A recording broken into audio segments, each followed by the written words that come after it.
देश का सबसे कमाऊ विभाग पंजीयन इस समय दलालों का अड्डा बना हुआ है। सर्विस प्रोवाइडर यानी कि दस्तावेज लेखक जो रजिस्ट्री बेनाम लिखने का काम करते हैं, अब वे सब रजिस्ट्रार के चैम्बर में बैठकर रजिस्ट्री संपादित कर रहे हैं और सब रजिस्ट्रार शाम को 5 बजे आते हैं और बैनामा दस्तावेज पर दस्तखत कर सुविधा शुल्क लेकर रवाना हो जाते हैं। ये आलम यह है ग्वालियर के पंजीयन कार्यालय का, जहां स्वदेश न्यूज की टीम जब वहां पहुंची तो पूरा दफ्तर दलालों का अड्डा बना हुआ पाया गया। सर्विस प्रोवाइडर यानी कि दलालों की खरगुजारियां अपने खुफिया कैमरे में कैद करने के बाद स्वदेश न्यूज ने पंजीयन कार्यालय का रियलिस्टिक का हालात जानने की कोशिश की तो पूरे दफ्तर में अफरा तफरी का माहौल हो गया और दलाल वहां से भागते नजर आए और सारे सब रजिस्ट्रार के चैम्बर खाली हो गए। ग्वालियर पंजीयन कार्यालय में डॉक्टर दिनेश गौतम, अशोक शर्मा सहित 3 डिप्टी रजिस्टर पंजीयन है। हद तो तब हो जाती है जब इसी बिल्डिंग में डीआईजी पंजीयन के एस रावत भी बैठते हैं, लेकिन इतने अधिकारियों के मॉनिटरिंग के बाद भी शायद इन सभी को इन सब रजिस्ट्रारों के चैम्बर्स में दलालों का जमावड़ा दिखाई नहीं देता। डीआईजी पंजीयन लेवल के अधिकारियों की नाक के नीचे चल रहे दलालों के माध्यम से जमीनों के बैनामा संपादित होना स्वयं एक सवाल खड़ा करता है।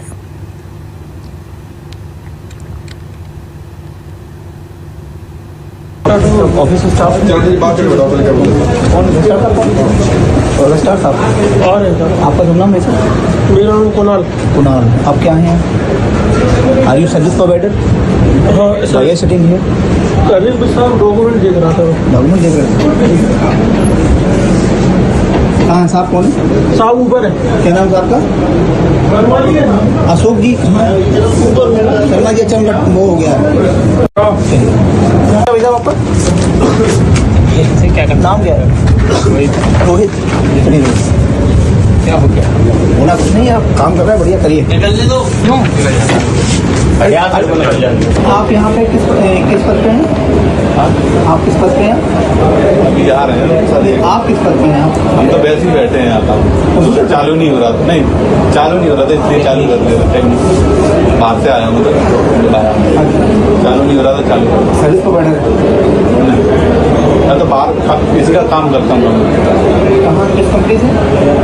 किस कंपनी से? अरे बाहर जो अपने जो रहते हैं ना, न्यू टेक कंपनी ने किसी ने यहाँ पे किसी को ठेका दिया हुआ ना, कॉन्ट्रैक्ट तो होगा कोई सर्विस को और पहले ठेका था ना अपना। ऐसे कुछ खराबी हो जाती है तो बुला लेते। आप तो अक्सर यहाँ देखे जाते हैं। आज आप लोगों ने बुला लेते, कोई भी दिक्कत आती है। फिर ज़्यादा नहीं लगी इसको स्टाफ ऑफिस स्टाफ कौन? मेरे भी ये संज्ञान में आया था।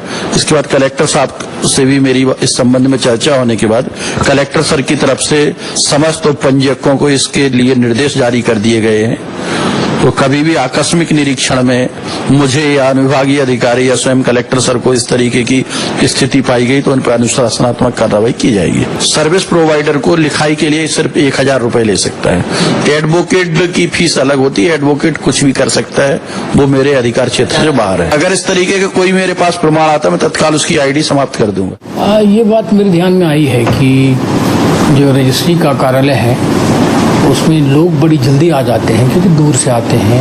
कई बार सर्वर का इशू भी आने का संभावना रहता है, पर हमारे सब रजिस्ट्रार समय से नहीं आ रहे हैं। इसी के लिए हमने डिस्ट्रिक्ट कलेक्टर को बताया है कि एक पूरे ज़िले के सब रजिस्ट्रार ऑफिस की इस बात की जांच करा लिया जाए कि क्या लोग पूरा समय दे रहे हैं वहाँ पे। ये बड़ा जन सुविधा का मसला है और सब रजिस्ट्रार की पूरी समय तक रहना ज़रूरी होता है। और एक बात ये भी ध्यान में आई है कि कई जगह प्रॉब्लम ज़्यादा है, तो अब कुछ जगह देखने की वजह सारी जगह देखने जरूरी है। सर्विस प्रोवाइडर वहाँ जाके रस्तियाँ कर रहे हैं, उसमें सब कुछ शामिल है। जब जाएगा कोई जांच करे तो समग्र रूप से देखेगा। टीम बनाना सकते। हाँ, मध्य प्रदेश सरकार को सबसे ज्यादा रेवेन्यू देने वाला विभाग पंजीयन कार्यालय। आप साफ तौर पर देखेंगे यहाँ किस तरीके से भ्रष्टाचार यहाँ पर हो रहा है। साफ तौर पर जो लोग यहाँ बैठे हुए हैं वो अभी तक जस्ट कैमरे की नजर में थे, जैसे कैमरा देखा वो उठ के गायब हो गए। यहाँ बराबर रस्तियां हो रही हैं, इलीगल तरीके से लोग यहाँ पर बैठे हुए हैं। सामने मिस्टर भदौरिया, मानमन भदौरिया का जो यहाँ पर सब रजिस्ट्रार है वो यहाँ पर बैठते हैं। वो उनका यहाँ पर आना बहुत कम होता है, इसके बावजूद भी जो सर्विस प्रोवाइडर हैं उनके माध्यम से यहाँ पर रजिस्ट्री करवाई जा रही है। अब हम आपको लेके चलते हैं KN वर्मा का ये चैम्बर है। ये वाला चैम्बर देखिए, ये देखो बंद हो गया अंदर से। भ्रष्टाचार की बानगी। अब आप यहाँ आइए, ये कौन सा, आप क्या नाम है आपका? वर्मा साहब आप ही हैं? यहाँ तो दूसरे लोग भी बैठे हुए थे। कोई नहीं बैठे। मेरे पास विजुअल है सर। अरे कोई नहीं बैठे तो भाई मैं कर रहा हूँ। मेरे पास विजुअल है सर। हो सकता है आपके पास में कोई और बैठे हों, सर्विस प्रोवाइडर वगैरह। अच्छा, यहाँ सर्विस प्रोवाइडर बैठते हैं? सर्विस प्रोवाइडर आते हैं ना अपने डॉक्यूमेंट लेके, नहीं अपना डॉक्यूमेंट लेके आते हैं। चलिए, साफ तौर पर ये के.एन. वर्मा साहब है, सब रजिस्ट्रार। झूठ बोलने का ठेका लिया हुआ है इन लोगों ने। कहीं न कहीं रजिस्ट्रार कार्यालय से भ्रष्टाचार की भेंट चढ़ा हुआ। जितने भी सर्विस प्रोवाइडर हैं वो यहाँ पर आते हैं और खुलेआम आके बिल्कुल अधिकारियों की तरह काम करते हैं, विभाग के अधिकारी की तरह काम करते हैं। कहीं मैं आपको पूरा लेके चलता हूँ। अब हम आपको लेके चलते हैं सामने। ये चैम्बर्स है, ये बगल में चैम्बर है, इसमें भी शायद कोई नहीं है। स्वदेश न्यूज की टीम यहाँ पर पहुंची हुई है और देखने की कोशिश करती है। यहाँ भी ताला लगा हुआ है, नो बडी है। आप देखेंगे यहाँ पर ताला लगा हुआ, रजिस्ट्रार यहाँ पे नहीं है। अब आपको लेके चलते हैं दूसरे चैम्बर में। यहाँ पर एक श्वेता करके सब रजिस्ट्रार हैं, वो यहाँ पर बैठी हुई हैं और जो लोग हैं ये सर्विस प्रोवाइडर हैं, सामने बैठे हुए हैं। भाई क्या नाम है आपका? आप कागज लिख रहे थे ना सर, क्या नाम है? मैं क्या लिख रहा हूँ? राहुल। आप यहाँ क्या लिख रहे हैं? मैं तो अपनी फाइल देख रहा हूँ, प्रिंट लेने आया था। आप सर्विस प्रोवाइडर हैं? हाँ। क्या नाम है आपका? राहुल। राहुल, ये राहुल हैं और मैम ये लीगल तरीके से बैठे हुए हैं। क्या बैठे हुए हैं? प्रिंट लेने आए हैं? पब्लिक है, पब्लिक वो कह रहे हैं सर्विस प्रोवाइडर आपके लिए पब्लिक सर्विस प्रोवाइडर है, लेकिन उनकी रजिस्ट्री उसका प्रिंट लेने आए हैं। सब रजिस्ट्रार श्वेता मैम है।